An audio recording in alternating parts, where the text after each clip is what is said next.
Oh god, now we have this film. 2013's direct sequel. It's gonna discredit all sequels up until this point. Direct sequel to the original, simply titled Texas Chainsaw. Or as it was released in theaters, Texas Chainsaw 3D. And I saw this in theaters. This was the only chainsaw film I've seen in theaters. And when I first saw it in theaters, it was kind of like, alright, cool. But then when I got it on DVD and I rewatched it, I saw it for how shitty it was. I don't know what they were thinking when they made this. There's so much wrong with this fucking movie. First of all, that's a pathetic look for Leatherface. And I like how they try to be slick with the blood smear, trying to say 666 on the blade. It's like, he's a demented serial killer hillbilly. You don't have to put devil shit. Anyway, the best part of this movie, especially seeing it in theaters, isn't even part of the movie. It opens up with like 1 or 2 minutes of highlights from the original film, because it's a direct sequel. Seeing and in theaters, it wasn't restored or anything. It still looked all gritty and grainy and drive-in looking. Beautiful. I love that.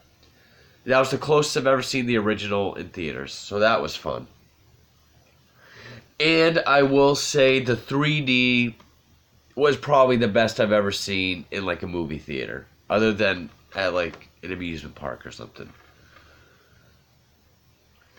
But right after that, in the opening credits, is right where this movie just starts to shit on itself and the original film. Because it picks up presumably the same day as when the first one ends. We see Armadillo on the road, so I guess it's the same day. Sally got away and must have gotten help. There's like one sheriff at the Sawyer house, and like a bunch of the townspeople, all the rednecks of the town.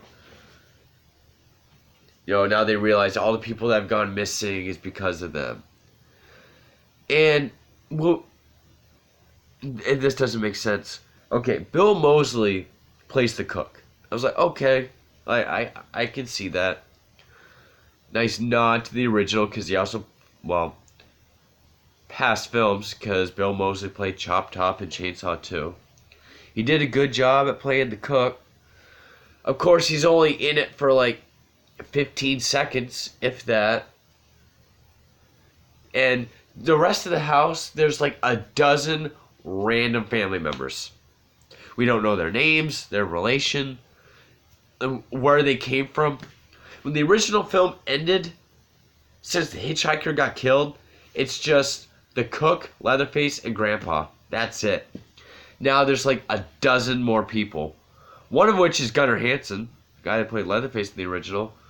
And you have this like Devil's Rejects type shootout.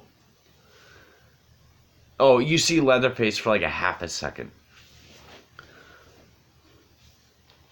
Everyone in the house gets killed. There's this one redneck guy. You know, they burn the house down. They're looking for survivors. He finds this one woman with a baby. He takes the baby, kills the woman, brings the baby back to his wife, and they decide to raise it. Now, I'm just going to go ahead and say it, because everyone noticed it. They weren't clever. I don't know if they thought they could get away with it. They can't, if they didn't know. Okay, so the baby they raised ended up, you know, she's played by Alexandra Daddario. She's probably playing a 20-year-old. She works at a grocery store, working with meat. She goes home and, you know, it's like a Rob Zombie white trash family. She gets a telegram saying that her grandmother, her real grandmother, has died and left her a house.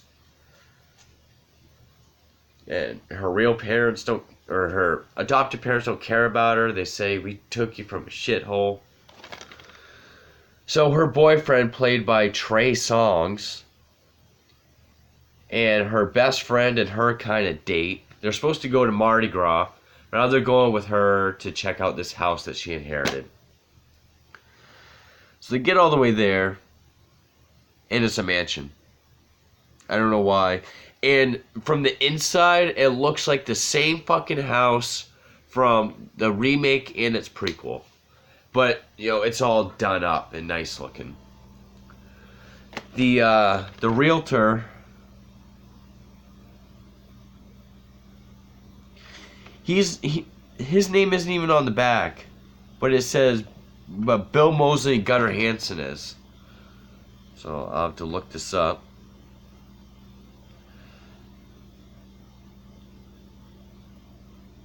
So I'm getting to what I mean by, you know, the bullshit of, I don't know if they got away, they think they could get away with it or whatever. I just want to get the guy's name.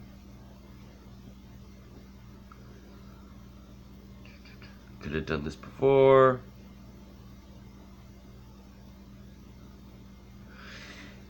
He's not even... Oh, Richard Reel? That's his name? No way.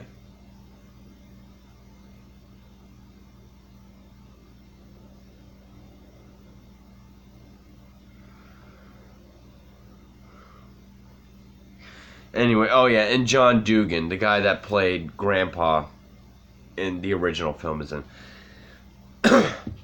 If you remember that guy from Hatchet, the old fat guy, he was also in Rob Zombie's Halloween 2. He's been in a bunch of stuff. He's the family's lawyer that gives her a letter, says it's very important. She doesn't read it. Out behind the mansion is the Sawyer family graveyard. Because the Sawyer family is now, you know, they're the shit family. They're psychos. They've been tainted. Her grandmother's grave, recent new grave is there, and it says 2013. The original still takes place in 1973, because I believe it still has an opening crawl saying 1973. So how the fuck can a baby in 1973 grow up to be a 20-year-old 40 years later? It's one of those cases where, you know, I agree with Rambo Rock for Life. It would have been neat to see a 40-year-old person, not a teen or a young person like in every other movie. Shit like this, to where, you know, for years, Hollywood, especially companies like Lionsgate and Blumhouse, they always get young, pretty, attractive people, whether they can act or not. Alexandra Daddario is not bad. I've seen her in other stuff. But I can almost live with that when you're just hiring young, pretty, attractive people to the point where it doesn't even make sense timeline and plot-wise by like 20-year difference. That's either being lazy or stupid. Like, seriously, it's 2013. It says so on the headstone. People have iPhones. There's even a scene with FaceTime. She's like 20, 21 years old. Yet she was a baby 40 years before. And also, you know, Trey Songz. He has like... Everyone in this movie's attractive. Everyone in this movie's pretty. Or Hollywood pretty. You know, I don't think her best friend is very attractive, but traditionally, Hollywood speaking, yeah, I guess she is. Even her date, who's supposed to be like the, you know, quirky, weird one, even he looks like Hollywood. And of course, they're in a van. They're at before they get to the mansion, they're at a gas station. Pouring rain. Like Hollywood torrential downpour. This hitchhiker walks up. He's barely got his duffel bag on. He's still got like his Abercrombie faux hawk. Shirt almost all the way buttoned, like with his nipple hanging out. All chiseled. It's just like, are you not even going to put regular people in this fucking movie? You can't have normal people. You have to get everyone that is super attractive. Again, even to where timeline-wise it doesn't make fucking sense. Anyway, just get the story going. They get to the house and they realize, they got to go buy food stuff. So the hitchhiker says, I'll get the kitchen ready. You guys go buy supplies. They've known him for a couple hours. They leave him alone, and he starts stealing shit. Silverware, valuables. He goes down to the cellar. There's like a wine cellar. Then there's this big door. Leatherface comes out, hits him in the head, drags him. You get the idea that her boyfriend and her best friend have had an affair. They have sex again out in the barn because she tricks him. And she has like an almost nude scene. He has a shirtless scene. So like everybody shows off their body in this. Even Alexandra Daddario. She wears like a belly shirt. And then later on, when she's at the police department and they give her clothes to wear, it's a button up. Only like the top two are buttoned and the rest is all like out.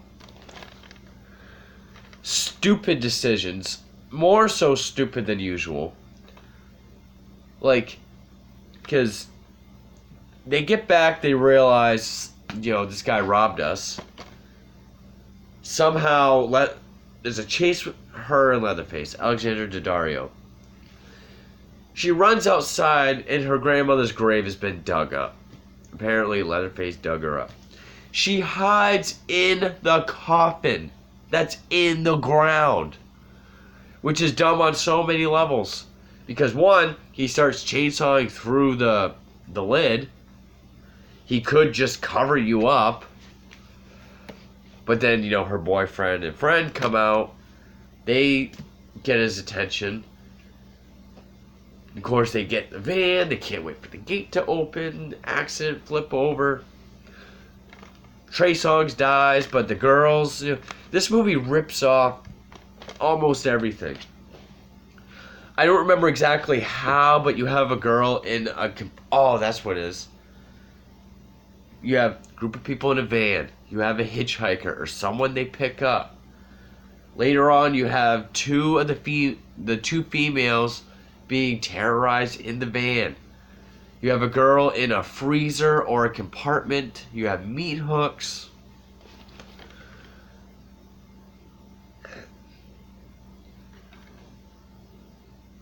Leatherface chases Daddario through like a carnival. You get one kind of neat Lionsgate Easter egg because there's someone dressed as Jigsaw. He's like, you want to play a game with his toy chainsaw? Cool 3D effect. He throws his chainsaw at the screen. Now, I know this review is fast and all over the place. It's been a while since I've seen it. I don't really need to watch it again because I remember a lot. But there's so much shit that just either doesn't matter or doesn't make sense. Because if they're going to have a 40-year span but only have the baby be 20 years old, then why should I give as much of a shit? The leader of the rednecks in the beginning, the angry mob, he's now the mayor. He finds out that she's the Sawyer. And his son is like a deputy that they kind of like each other. She's in the police department, of course, with her shirt almost completely unbuttoned. They have a box of stuff that they just set on the table by her. And then they leave the room. Of course, she's going to go through it.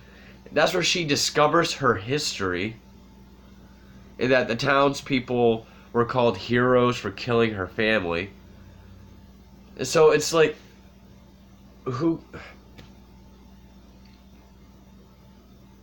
like, it wants us to side with the killer cannibals and show that the civilized people are the monsters. I'm sorry, Wes Craven does shit like that, and he does it better. My next video is going to be this. This movie tried to make viewers sympathize with Leatherface. Even though you're not supposed to, it did it a lot better in this. Then the end is really stupid because, you know, the deputy or whatever takes her to the slaughterhouse. He chains her up. Now her shirt's completely unbuttoned and like her tits are bouncing around. And he's gonna do something with her, but then Leatherface comes in, and just as he's about to kill her, he sees a birthmark in the shape, conveniently in the shape of an S of their family symbol. That's when he realizes they're related. So he gets her free, but then like the mayor's like kicking Leatherface's ass. She tosses. I hate this line. I've always thought it was stupid. She tosses him his chainsaw and says, "Do your thing, cuz." This dude's been trying to kill you the whole fucking movie. Oh yeah, and there's a ton of CGI. Like, at least this movie didn't go CGI. Or if it did, I didn't notice it. Then at the very end, she opens the letter that the lawyer told her to read. And we get to see, you know, like a flashback of her grandmother writing it. Her grandmother's played by Marilyn Burns, who played Sally in the original film. This was right before she passed away also. And, you know, the letter says, you know, you have a cousin who, you know, he's a little different. He lives in the cellar. You gotta follow these steps so he knows who you are. She just read it when the lawyer said, all your friends would, which I know, the movie has to happen, but this movie is just, this is as dumb and stupid and lazy as, say, The Next Generation. It just looks better. It looks like it has a budget. It was made for like $20 million, I think. I don't know where it went, because it still looks like a cheap Lionsgate horror flick. But, you know, I can't get over that timeline thing. The acting is bad. It's just pretty people getting to be in a movie. Leatherface wasn't particularly scary or anything. I mean, the only thing they did different is that it shows him sewing the mask to his face. And then there's like a sheriff who was an officer at the scene of the mob back in the 70s. He sees Leatherface killing the mayor, and he sees it as like justified. I don't think any sheriff would do that. But yeah, this movie's completely flawed. It's stupid. It's shitty. Even Chainsaw 3 feels more like a worthy Texas Chainsaw Massacre movie. Yeah, I may have never been the biggest fan of Chainsaw 2, but that is a much worthy sequel than this. I'm not even the biggest fan of this movie, but this is way more reminiscent and feeling like it does justice and is more worthy of being directly related to the original than this. Everything about it. Like, seriously, if you really think nobody's either going to notice that timeline fuck up, or if it's something you didn't think about, then it really shows what you think of your audience or your talent in writing. Anyway, I've gone on way too much about this. This is easily one of the bottom 2 or 3. I even like the prequel to the remake. As pointless as that movie is, it's still more enjoyable than this. But yeah, I know it's kind of all over the place, but why should I even care about this? But anyway, so stay tuned. We have one more Chainsaw Massacre film to review next, and I'll do that. So thank you for watching.